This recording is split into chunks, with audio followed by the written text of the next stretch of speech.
Tu parles d'une balade. On rentre par cette petite porte. Là, on va avec lui voir quelque chose qu'on n'a jamais vu. Enfin, oh là là, c'est incroyable, il est énorme. Nous, c'est Hervé, Marion et Eva, une famille en quête d'aventure et de découverte. Nous avons décidé de tout quitter pour partir à la découverte du monde à bord de notre camion d'expédition 4x4. Nous avons mis toute notre énergie et notre passion dans la fabrication d'un prototype de toit relevable duplex qui nous offre une expérience unique sur les routes du monde. Après 2 ans de travail acharné, nous sommes enfin prêts à partager avec vous nos aventures à travers des paysages à couper le souffle et des rencontres inoubliables. Abonnez-vous dès maintenant pour ne rien manquer de notre périple et être inspiré à réaliser vos propres rêves d'aventure.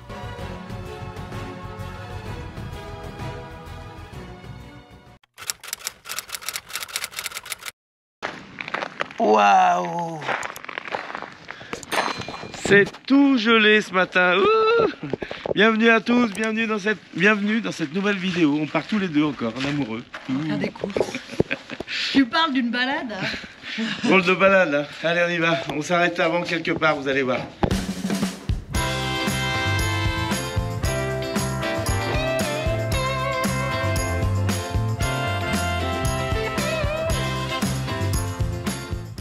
Allez, on est à la campagne. On profite d'aller à la ferme. On va chercher des petits œufs. Des œufs de ferme. Ici, il y a une grande ferme où les poules sont élevées en plein air. Et quand on vient là, c'est un peu le rituel de venir chercher des bons œufs. Ouais, on aime bien. Et c'est vrai que ça change tout. Hein. C'est sûr. Voilà, on adore ça. Je vous donnerai l'adresse si vous êtes gentil.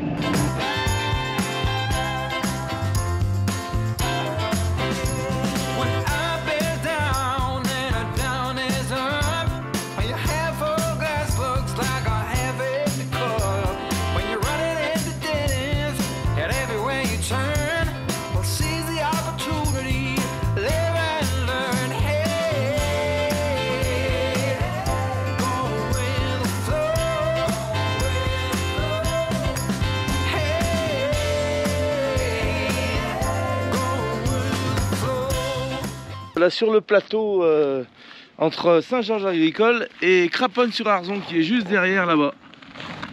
On rentre par cette petite porte où on a l'élevage ici des poules et leur plein air, et de l'autre côté on a un grand parc plein air pour elles.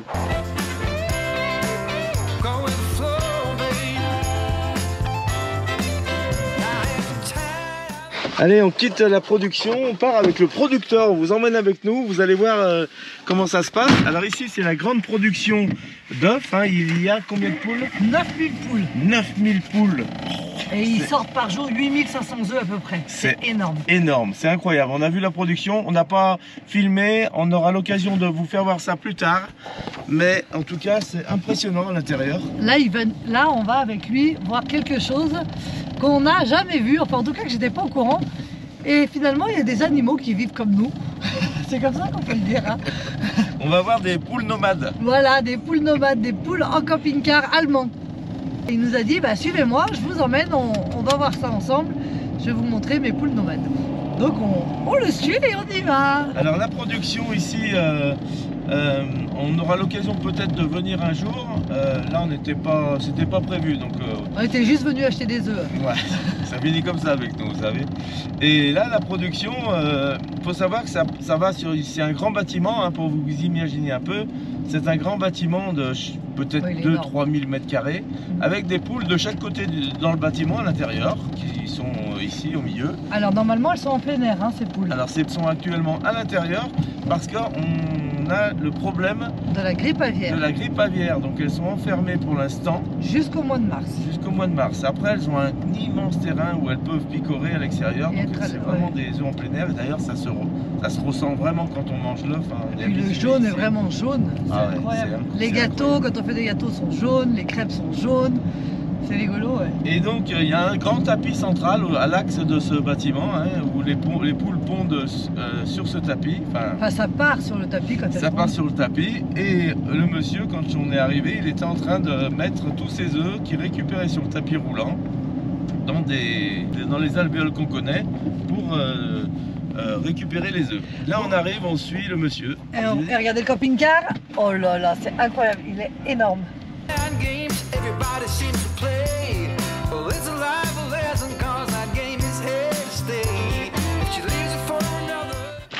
Allez, nous voilà au milieu du champ avec un super soleil. Pas de vent, mais hyper bien.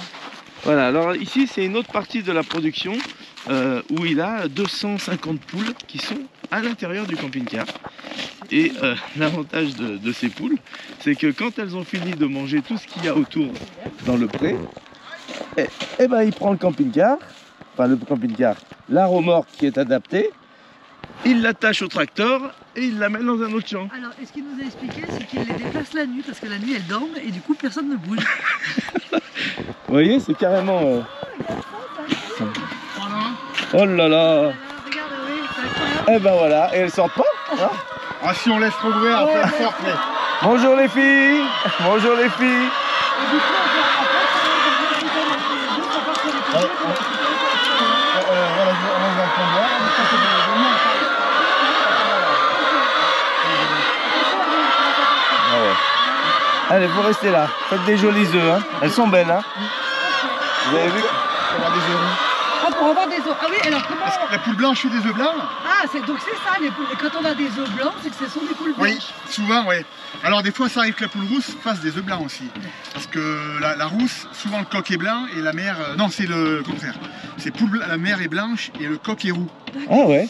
Et de temps en temps, il y a quelques poules rousses qui font des œufs blancs. Ça, c'est... Et ça n'a aucune Ah non. conséquence sur rien du tout. Sur la valeur nutritive de l'œuf, Ouais, c'est exactement pareil. ouais. C'est Donc juste quand une on histoire hésite au magasin à prendre des blancs ou des roux, c'est pas... c'est vrai qu'en Europe, les œufs blancs, le D'accord. consommateur évite. Ouais.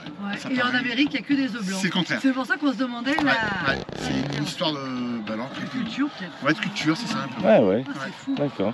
Incroyable. Donc là, la remorque, Voilà, le camping-car remorque, on l'attelle. On l'attelle au tracteur, là, Et ouais. à la cage. Après, il y a deux tuyaux qu'on branche au tracteur aussi pour relever les roues. Et oui. Parce que voilà, il faut décoller la remorque, hein, les Ah ouais, poser. là, les fois, Ah ouais, d'accord. Ouais. Donc c'est tout hydraulique. Voilà, donc il y a deux vérins, une roue de chaque côté. Voilà, on lève, Voilà. ça décolle le poulailler. Et après, on avance. Tout simplement. Et là, elles sortent, quand vous ouvrez, elles sortent par là. Elles sortent de l'autre côté. Ah d'accord. Ok, tout dépend le champ. Enfin, Ouais. Donc il y a deux niveaux. En haut, c'est l'air où elles peuvent manger, dormir, boire, l'étage du haut. Ok. Et après, il y a l'étage du bas, on doit pouvoir le voir d'ici. Il y a une rampe. Où elles descendent en bas, ça s'appelle l'air de grattage. Ah oui, comme Ok. quand elles font, Voilà. quand elles sont au fond là. Voilà. D'accord. Ah voilà, il y a deux niveaux, d'accord. Voilà. Donc là, c'est l'air de grattage où je mets des graines, elles grattent. Ah ouais. Ah. Comme là qu'elles sont confinées, et bien je leur mets des graines, elles grattent ça, Ah ça ouais. les occupe. Ah ouais, d'accord. Ah bah là, elles sont contentes de nous voir. Hein. Ah ouais, elles voudraient sortir, ouais. Ouais, Eh ben. parce que ça tape à la porte Ouais. là-bas. Mais là, je pense que je vais faire passer le vétérinaire Et pour ouais. avoir une autorisation. Ouais. Et oui, parce que... Moins d'espace que le grand Réexpliquez-nous là, avec l'aviaire, la grippe aviaire de... Il y a la grippe aviaire comme maintenant chaque année souvent à cause des oiseaux sauvages Eh oui. qui transportent ça. Eh ouais, Et donc pour éviter les contaminations faune sauvage et animaux d'élevage, d'accord. on confine nos animaux d'élevage dans les bâtiments. Donc En jusqu'au attendant. mois de mars alors. Oh oui, là c'est parti jusqu'à mars. Ah. Ouais. Et qu'est-ce que ça change? Bah c'est pour les bêtes quoi, elles sont moins heureuses. Ouais, dedans. c'est Elles ça. sont moins heureuses, c'est ça. Ouais, ouais. elles ne peuvent pas avoir accès. Et est-ce qu'elles partout. pondent autant quand elles sont enfermées Oui, ou- là-dessus, ouais, oui. Là-dessus ça change. Ça ça joue pas trop. Ça joue pas trop. pour Non, elles, pour vous, moralement. pour vous, ça va pour les producteurs. Bon, c'est encore... Au niveau, on va dire, économique, l'œuf, il y a autant de production. Ok. Après, c'est peut-être l'aspect nutritif de l'œuf. Le fait que la poule mange pas d'herbe. Et ouais. Et ouais, Et bien, au niveau des oméga 3 sur le jaune d'œuf, ça on en peut perd un jouer. peu. D'accord. Ouais. ouais, ouais. Donc Ouais, on a hâte que ça se termine, tout ça, que ça puisse revenir dans leur joli parc. Même Elles sont en général sur un parc de quelle grandeur comme ça? C'est... Là, il y a à peu près 500, ouais, ouais. 500, 600 mètres carrés à peu près là. Ouais, on va ouais. dire. Pour 240 poules. Ouais, bah c'est bien. Ah, c'est largement Oh suffisant. là là, largement. Puis l'avantage qu'il y a, c'est que dès qu'il n'y a plus d'herbe, je déplace. Et ouais, Donc c'est plus ça qui compte en fait. c'est ça. Donc, Parce qu'elle peut avoir un hectare, mais si Ouais. elle reste toujours au même endroit. Ouais, bah, ça c'est sert ça à qui rien. peut servir à rien. Eh ouais, exact. et là, donc vous allez les déplacer dans ce pré-là. Voilà, On est il y a 4 d'accord. hectares, donc on bouge. C'est super. C'est génial. C'est une bonne... Et tous les combien de temps à peu près? L'été, tous les 2 semaines, 3 semaines, je bouge le poulet. Ah ouais. Eh ben dis donc, ils sont bien aérés, tout ça, hein, c'est bien. C'est bien, hein. Donc c'est le C'est poulet génial, marque ça. allemande Ah Et ouais, comment c'est... vous avez trouvé ça? sur internet. Sur internet. Ouais, comme quoi. Hein. Ouais, ouais, parce que ben, moi ça me plaît, ce type d'élevage là, ça me plaît bien. Bah Ouais. oui. Non mais Je c'est préfère ça. avoir plus petit. Et puis, Ouais, non mais c'est la sûr. Hein. qualité, puis Parce que- voir mes animaux. Ah bah là Ouais, ça, c'est de c'est la, là important. c'est de la qualité. Nous on le ressent quand on achète les œufs et on revient pas pour rien au même endroit et on est content. Et c'est vrai que de voir ces systèmes un peu Qui évolue. de en nouvelles fait, hein. générations, Ouais. enfin, c'est Voilà. Parce que c'est vrai que ces choses-là, on les voyait pas encore il y a 20 ans, hein. Ça démarque là. Ouais. En Allemagne, si, ils sont plus en avance que nous. D'accord. Là, ça permet vraiment d'avoir, en plus, sur des terrains vierges, de pouvoir installer un poulailler. Et l'avantage qu'il y a, c'est que la poule, elle peut gratter, elle mange les parasites, certains parasites qu'il y a dans le sol. Hein. Et donc, au niveau biodiversité, ça peut être pas mal. Et du coup, tous les soirs, quand elles sont la journée dehors, le soir, vous les rentrez. Oui. Donc, elles ne sont pas attaquées par les renards. Ça arrive une fois, si c'est arrivé. Si c'est arrivé quand même, ils arrivent quand même à venir. Malheureusement, oui. Ils sont malins, Ils sautent le grillage, Ah ouais. Donc, elles peuvent pas rentrer toutes seules le soir, par exemple. Si, il y a les trappes automatiques. Hein. Ah, d'accord. Sauf que des fois, le renard, lui. Alors, le renard, on n'est pas trop embêté. Ça serait plus les oiseaux, les rapaces. Ok. Les perliers, autour des panneaux. Qui, eux, ils viennent piquer, plonger, bien sûr. et tuent une volaille dedans. Si gros que ça, ils prennent. Et ça fait beaucoup de dégâts, non? Et des fois, alors, c'est surtout au printemps, mars-avril, avant qu'ils fassent leur nid. D'accord. Et la nichée, quoi. Donc, ils ont besoin de manger un peu. Et là, il peut y avoir des fois une attaque par jour. Hein. Ah ouais, quand même. Oui. Et du coup, je suppose que ça perturbe tout le groupe aussi. Voilà, donc la ponte, poules, elle est perturbée aussi. Et ben, ça peut stresser l'animal. Ouais. Voilà.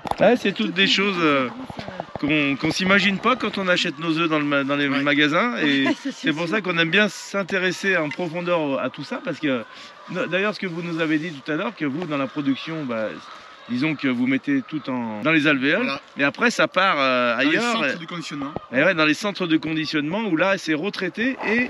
Chacun fait scanner. Un œuf, tous les œufs sont scannés, c'est obligatoire, pour voir s'il n'y a pas des microfêlures, s'il n'y a pas une tache de sang dans l'œuf. Donc automatiquement tous ces œufs-là vont être mis de côté. Et après ils partent en casserie ou ils sont jetés si éventuellement... s'il y a du sang, ils sont jetés, je crois. Et à partir du moment où vous les ramassez, pour être mis en vente dans le commerce, il compte à peu près combien de temps? Il y a 3-4 jours qui se passent. Hein. Ça va à la fois vite et à la fois ça prend quand même du temps. Et la date qu'on voit donc sur l'œuf, c'est la date... C'est 21 jours par rapport à la date de ponte. D'accord. Donc quand les œufs partent de l'élevage, on met un ticket donc, sur la palette avec le jour de ponte. Et de là, l'œuf sera tamponné, sur la boîte, il sera mis par rapport à cette date-là. Ok, d'accord. Bon, très bien. Merci beaucoup. On va pas vous déranger plus longtemps. C'est ce que merci Thierry en tout cas. Éleveur en Haute-Loire. Alors les élevages d'Haute-Loire, on a fait la petite visite du village de Saint-Georges. On a une belle église qui est en face. Voilà. Où on a nos beaux-parents, mes beaux-parents. Et là, donc, on est content de voir un producteur, parce que surtout pour les œufs, parce qu'ici, les œufs en Haute-Loire... c'est pas la production principale. C'est ça, surtout. Donc, on est content que ça soit à côté de chez nous. Voilà. Et on aura l'occasion de revenir cet été, sans doute, on verra, pour... avec les poules dehors. Les poules dehors, passer un peu plus de temps ensemble, peut-être, et puis apprendre plein d'autres choses. Et puis, voilà, n'hésitez pas, si vous voulez avoir l'adresse pour acheter des bons œufs, je parle des gens du coin qui nous découvrent, vous pouvez, vous me la demandez, je vous la donnerai. Voilà. Voilà, donc vous pourrez voir cet été toutes les poules en extérieur. Et puis là, aujourd'hui, on a eu une chance de pouvoir être là avec ce soleil. Jusqu'au premier. Voilà. Alors un petit instant, je vous laisse vous imaginer une petite poule là, tranquille. Regardez la vue qu'elle a. Elle est pas mal. Non mais là, c'est magnifique là. Là, on est sur le plateau, là, c'est un plateau. C'est le plateau. On est à 850 mètres d'altitude. C'est un plateau, voilà. Alors, puisqu'on y est en deux mots, est-ce qu'il y avait un ancien château ici au village, un château de Saint-Georges? Ah oui, château de Mons. Ah oui. Alors c'est devant Mons. Il est carrément plus loin, Oui, au-devant de la butte qu'on voit là, les arbres. Au-devant, il y a Mons. Ah oui, c'est vrai qu'il est... Oui, j'y pensais plus. Château de Mons, Château de Mons. Et alors là, après, il n'y a aucun vestige. Il n'y a plus rien du tout apparemment. On a appris ça et j'aime bien aller dans les profondeurs de ce qu'on nous dit. C'est des gens du village. Chalencon, à Saint-André. Chalencon, on l'a visité. Il y a le film Louise Violet qui a été tourné. Il a été là-bas, ils l'ont tourné là-bas. Donc ça vous dit quelque chose ce château-là? Oui. C'est de 1200 je crois, il est de... Oui, ça date, oui. Très très vieux. Mais il n'y a pas de vestiges, donc on n'en parle pas et on n'en parle plus. Et on a envie, nous, de ressortir un peu tout ce qui s'est dédié. Avec le syndicat d'initiative, peut-être qu'ils auront d'autres... Je pense qu'ils l'ont référencé, À l'époque, à Saint-Georges, c'était M. Carou mais qui est décédé, je crois. Et qui connaissait bien tout ça. Et ouais. Il était un petit peu historien de la commune de Saint-Georges. Monsieur Carou, Et voilà. il est décédé maintenant. Et comme quoi, vous voyez, Monsieur Carou, on n'a peut-être pas fait assez parler en vidéo pour exprimer tout ce qu'il savait. Ouais, puis après, il va être fermé avec les fêtes. Là. Bon, on reviendra après les fêtes. Elles y vont là, nous. Ouais. Vous allez les écouter. Ça s'appelle au secours là. Donc elles ont l'air en pleine, elles ont l'air en tout cas contentes d'être. Ah ben on peut voir le pont d'Oire si vous voulez. Ah ouais. Donc c'est vrai qu'on se fie à ça, non, peut-être sur le fait qu'une poule se sent bien quand elle pond. Normalement, voilà. Hein, une poule stressée, elle pond pas. Et ben voilà. Regardez les cocottes. Et ben voilà. Ils ont fait leurs œufs. On va déranger les filles. Donc là, je vais fermer le temps que je ramasse parce que le temps que je ramasse, j'aime bien fermer. Ah ouais. Sinon après elles viennent là, elles m'embêtent. Bah ouais. Et voilà, regardez ça. C'est incroyable. L'œuf, moi, ça m'a toujours impressionné parce que... L'avantage qu'il y a, c'est qu'en plus là, ils sont chauds parce que les poules sont dessus. Et ça réchauffe les mains. Et ben voilà. Temps d'hiver. Ça, c'est un déclassé. Je les mets là, les déclassés. Qu'est-ce qu'on appelle déclassé? C'est des œufs sales. Sales, d'accord. Sales, ça arrive, des fois, il y a une petite crotte. On laisse comme ça, on les garde pour nous. Ok. Et des œufs, des fois, avec coup de bec. Ah ouais. La poule dans un coup de bec, ça arrive. Donc vous avez l'œil averti quand vous ramassez. Voilà.